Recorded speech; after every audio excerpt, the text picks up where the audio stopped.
Hello everyone, so this is the second lecture on the chapter moving charge and magnetism. Today we will discuss Ampere's circuital law and one of its application. So you can see what does the Ampere's circuital law say. So you have a straight wire which is carrying a current I, okay. In that case, the total magnetic field due to this I current or due to this current carrying wire, the total magnetic field around it, okay, or around any closed path, okay, is equal to mu naught times the total current enclosed by the path. Alright, so therefore the total magnetic field will be represented by integral of B dot dl, and this is equal to mu naught times the total current enclosed by the path. So the law is very simple. Now we see the application of it. So where do you use the Ampere's circuital law? You use Ampere's circuital law to find out magnetic field at various points due to a straight wire.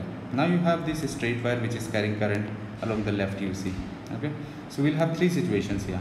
Situation number one, you will find out the magnetic field at this point P1, which is outside the wire, okay, and this distance is R, right. Situation number two, we'll find out magnetic field on the surface of the wire, right. Now on the surface, that is at point at point Q, and this has a radius small a. This a is the radius of the wire in this case. Third case, you are finding out magnetic field at a point P2, which is inside the wire. Now this distance of point P2 from the center of the wire is small r again. So since the relations are totally different, so this having the same names like r and r for a point outside and inside, that will not affect, because we will be applying it in different relations. So you need not worry about that, okay.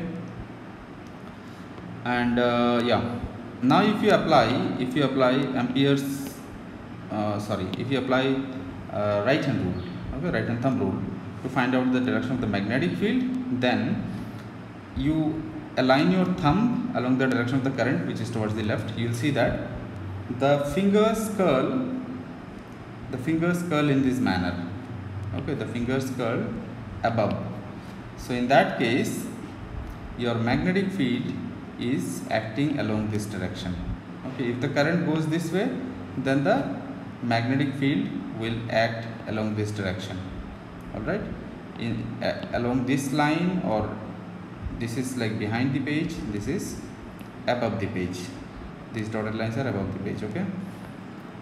Now this is for the first relation, integral of B dot dl, total magnetic field, is mu naught times the current enclosed by the path. So we are finding out the magnetic field along this path, right.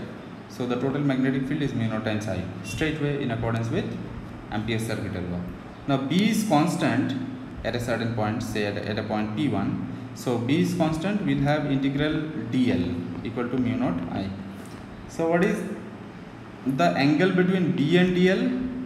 Or we can write here one thing, we can write down, rather, since these are all this B and dl are vector quantities, we can write this as integral B dl cos 0 degree by the rule of dot product, okay, because B and dl are directed along the same direction, therefore you have cos 0. So this is giving you integral B dl equal to mu naught I. Now B is constant, so integral dl will give you what? Now what is the total length of this closed path? This is twice pi r, which is the perimeter. So B into 2 pi r equal to mu naught I. So the relation for B is mu naught I by 2 pi r. So this is the relation we want to find out here. Now what is the variation of B and r? That is inversely proportional to r. B is inversely proportional to r. So that was number one, okay. Number two, on the surface of the wire. So on the surface of the wire, your r value is what we are considering as r. Yes, that is a. The length of the radius of the wire is a.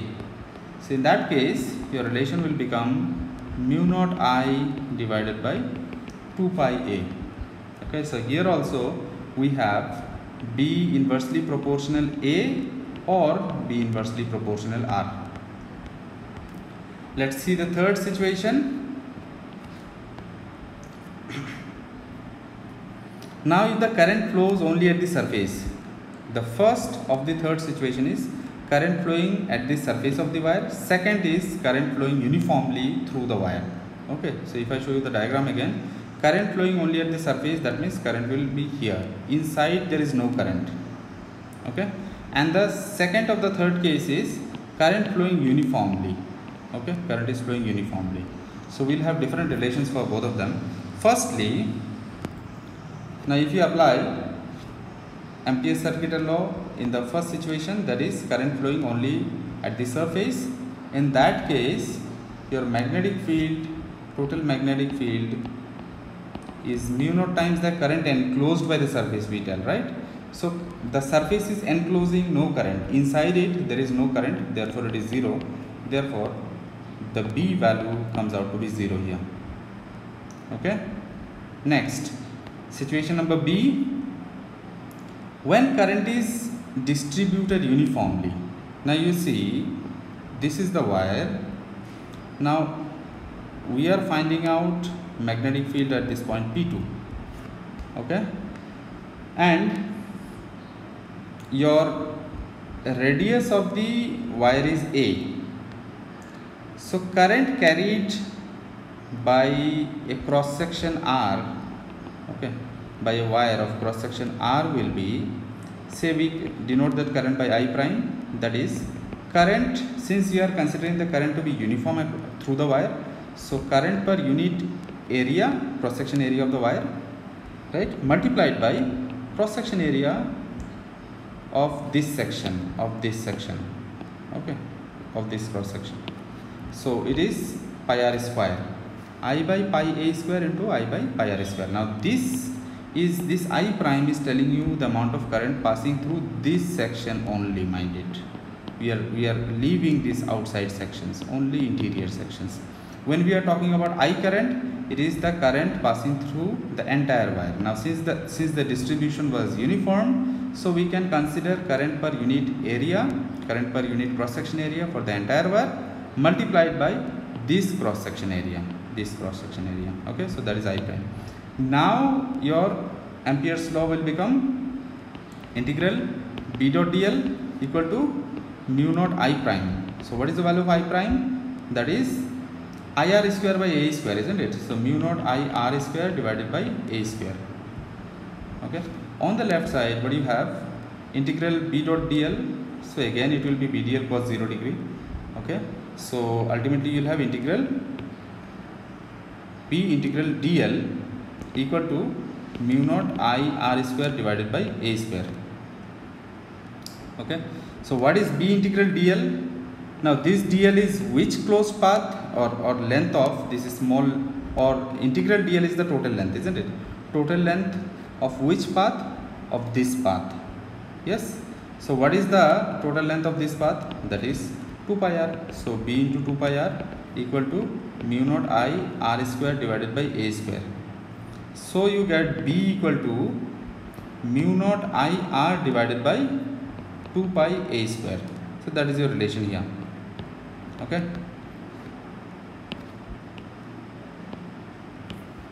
So that is the relation here.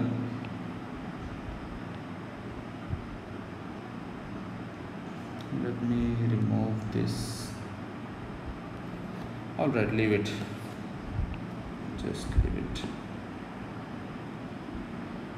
Okay, so we have removed this. Now here you see radius of the wire is constant. This R we have taken, once we have taken this outside, once on the surface and once in the inside of the wire. So B is directly proportional to R in the third case. Okay. Therefore, if you plot a graph by including this three situation, magnetic field versus R. Okay. So this third case was inside, right? That means from the center to this region. So from the center to this region, magnetic field is varying directly as R. Therefore, you have a straight line here. Then at the surface, magnetic field is maximum, R equal to A. But outside the surface, the magnetic field is falling inversely proportional to R, right?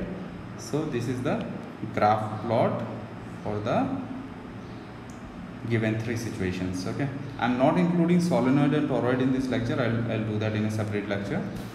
Okay, I'm keeping this particular lecture short. Thank you.